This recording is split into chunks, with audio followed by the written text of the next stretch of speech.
Welcome to the S&I podcast. With deep roots in the Canadian regulatory landscape, S&I has helped hundreds of companies get on the shelf quickly and compliantly so that they can sell more and grow their brands. On this show, you'll hear stories from S&I's clients, plus the team's insights on how to overcome their biggest compliance issues and create a standout brand in the food and natural wellness space. The S&I podcast is your source for market compliance. Now, on to the episode. Hi, everybody. Welcome to the S&I podcast. We're here in Vancouver at the CHFA Now trade show. I'm joined with Mirjana. Hi, everyone. So we just had a couple of days here. We did the conferences one of the days. We've had 2 days of trade show. We've got to talk to a lot of clients, see a lot of new brands. But Mirjana, I know this is your first time in Vancouver. What did you think? It was, honestly, I'm in love. Like, look at the view behind us. Like, it doesn't get any better than this. And the weather, I really thought, like, I brought an umbrella. I thought it'd be rainy. It was gorgeous. It's been beautiful. Yeah, we really lucked out being able to actually enjoy some sunshine along with the view. Absolutely. Now, you've been to the Toronto version, the East CHFA trade show. Probably a little bit of a different vibe. What did you think about this show here? I mean, it was great in Toronto as well. Obviously, it's my hometown, but there was just something about the vibe here. I felt like everyone was energetic, positive, a lot of new innovation I found for myself. What I noticed was a lot of trending in gut health, probiotics, prebiotics, in beverages. Yeah, lots of different forms. Mm-hmm. There's pro, pre, and postbiotics, all doing kind of different things within your body. Got to talk to a lot of brands who are putting it into, yogurts, drinks, but also into different formats. Of course, more the supplement side. Yes. Taking pills for this type of support. I know you, one of the conferences was with enzymes as well. Yes, I really, that was so educational for me. Mm-hmm. Coming from, I've not been one to take any supplements in the past. I just started taking like vitamin D's, but I definitely got myself some of their samples for enzymes.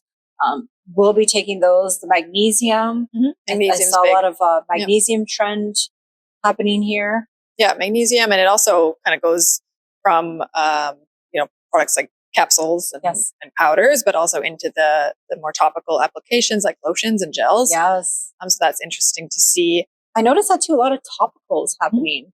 Yep. Yeah, lots of good cosmetic brands or like natural health product type products, or even the non-prescription drugs with the sunscreen.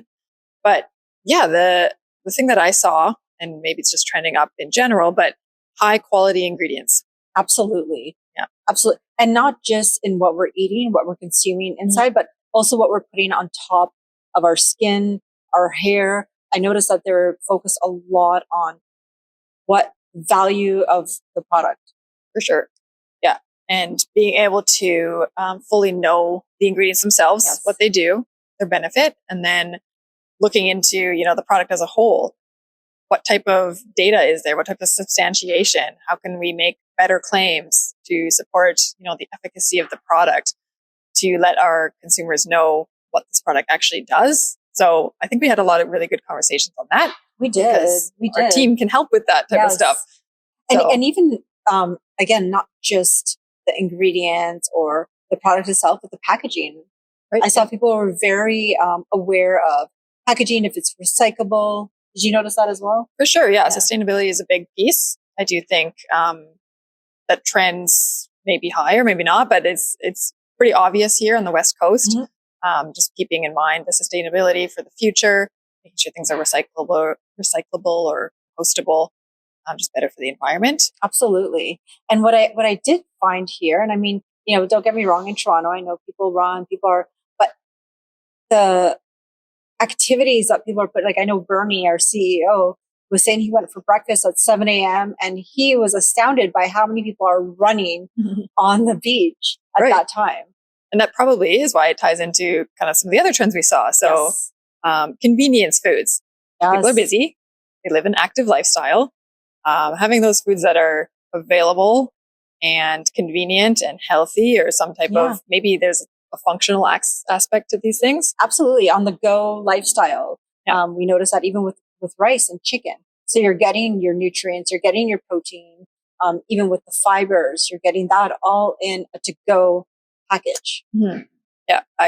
Anytime I can have, a snack and feel good, like there's added benefit. There's protein in lots of these things, Absolutely. the functional ingredients, the adaptogens, anything that can kind of give you a boost. Absolutely.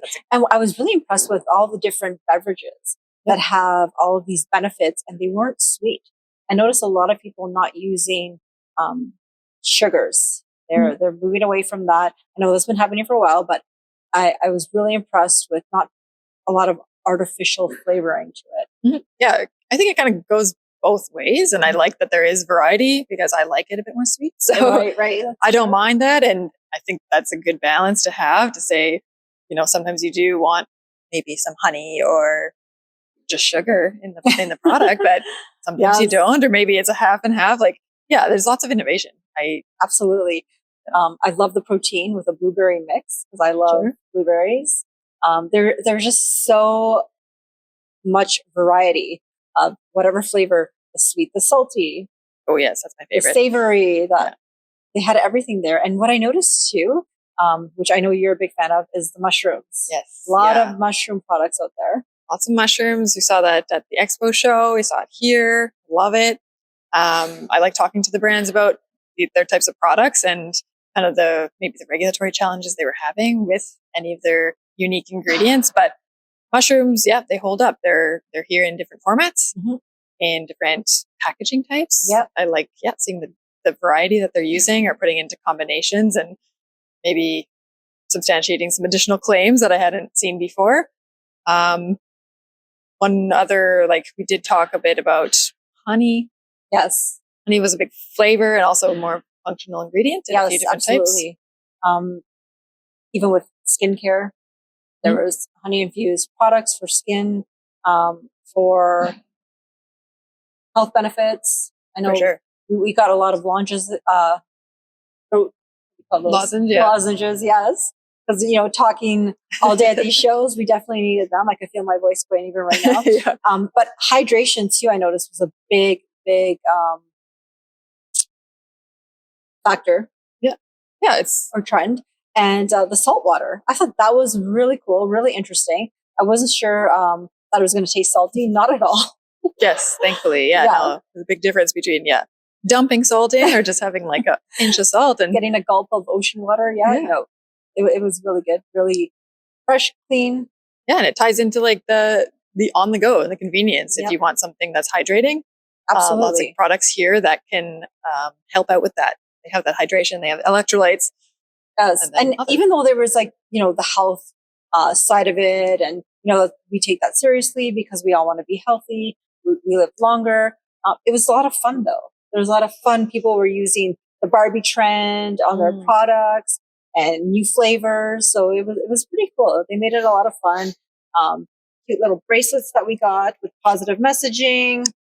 Yes, the Barbie trend was cute. It draws your eye. There's lots of really unique packaging. Again, talking to our clients and knowing that we can help with that. Talking to some of these brands, maybe they are going through a rebrand. Maybe they're just looking for a way that they can stand out just as much as the booth next to them, and have maybe an update. Whether that is including Barbie or just, changing packaging. And you know what? I don't even think it's just the Barbie thing itself. I think it's just a bright pink. Probably, yeah. The bright yellows, the bright pink, the colorful, even the bags that we have going on. The clear bags with the beautiful bright purple and pink writing. And it always, you need something to catch your eye. Absolutely. Again, that's why it's fantastic to be there and talk to brands about, hey, maybe you do need additional support from promotional displays, any marketing materials. We love talking about that. Absolutely. And for me, I was also impressed with, seeing the work that we did do with the brands that we work with. True. What it looks like in real life, because we're doing a lot of Teams call. Yep. So now we're seeing the package that, our teams have helped create in real life. And it's pretty cool. It is fun. Gone through this process before, seeing the labels, on a screen for PDF documents and all this. It's very different seeing it in real life, seeing it how it plays out, and then talking to the brands of if there's any challenges they're having. Is there something that maybe could be done differently, or what are we looking to improve, or I mean, a hot topic here also, I would say, is, front of pack nutrition labeling. Yes. So how's this going to change what my packaging looks like now? What's it going to look like after we implement this on our labels? And we did see a lot of the front of packs. And you know what? Yeah. They were actually surprised themselves. They thought it was going to look worse. And, I think people are coming to terms with the fact that it is part of what we're going to have to do. Yep. Yeah, they're recognizing it's in other countries. Yep. Very similar type of regulatory changes. The other big regulatory change that did seem to be on top of everybody's mind was the cost recovery initiatives for natural health products. I know I got to sit in on a couple of the conference sessions on the first day here. And yeah, it's big. It's talking about changes. People need to know what to expect. Our team does try to just stay up to date, stay current on this.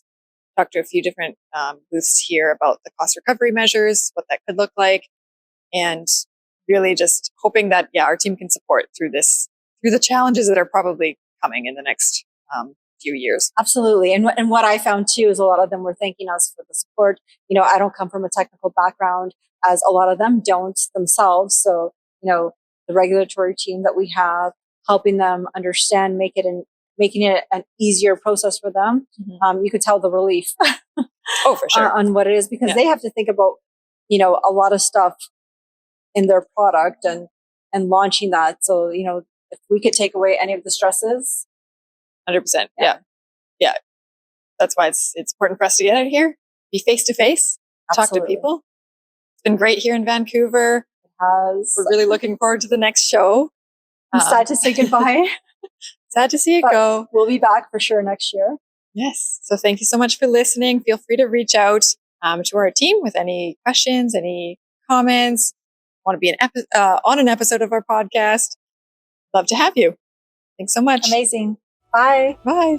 Thanks for listening to the SNI podcast. To learn more about SNI and receive even more resources to help you reach your business goals, including information on regulatory compliance, clinical trials, and creative solutions for the natural health and food industries, follow us at Source-Nutraceutical Inc. on LinkedIn. You can also visit our website at sourcenutra.com. Thanks again, and see you next time.